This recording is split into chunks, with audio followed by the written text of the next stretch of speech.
সপ্তাহের শেষ কার্যদিবসে সূচকের ঊর্ধ্বমুখী প্রবণতার মধ্য দিয়ে দেশের প্রধান পুঁজিবাজার ঢাকা স্টক এক্সচেঞ্জে লেনদেন চলছে। চলে যাচ্ছি ডিএসইর ওয়েবসাইটে।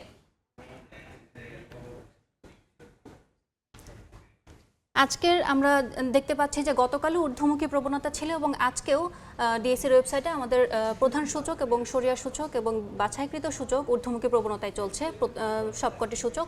আমরা যদি একটু দেখি যে ডিএসইর এক্স ইন্ডেক্স বা প্রধান সূচক 105 পয়েন্ট বেড়ে 5457 পয়েন্টে অবস্থান করছে এবং ডিএসই এস ইন্ডেক্স সরিয়া সূচক যা হচ্ছে 17 পয়েন্ট বেড়ে 1171 পয়েন্টে অবস্থান করছে এবং বাছাইকৃত সূচক 45 পয়েন্ট বেড়ে 2110 পয়েন্টে অবস্থান করছে।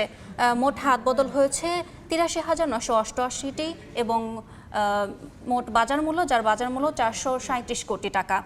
আমরা দেখতে পাচ্ছি টোটাল কোম্পানি লেনদেন করেছে 236টি এবং শেয়ারের দাম বেড়েছে এবং 76টি শেয়ারের দাম কমেছে এবং 76টি প্রতিষ্ঠানের দাম কমেছে এবং অপরিবর্তিত রয়েছে 76টি প্রতিষ্ঠান।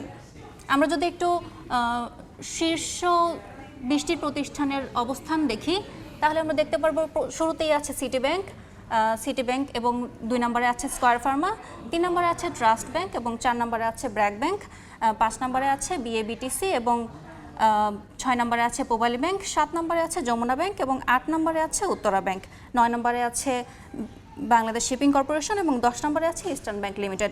আমরা যদি একটু দেখি 10টির মধ্যে শীর্ষ 20-এর মধ্যে ব্যাংকিং প্রতিষ্ঠানের আধিক্য অনেক বেশি এবং সিটি ব্যাংকের অবস্থান 1 নম্বরে রয়েছে। এই ছিল ডিএসইর ওয়েবসাইট থেকে আমার কাছে সর্বশেষ।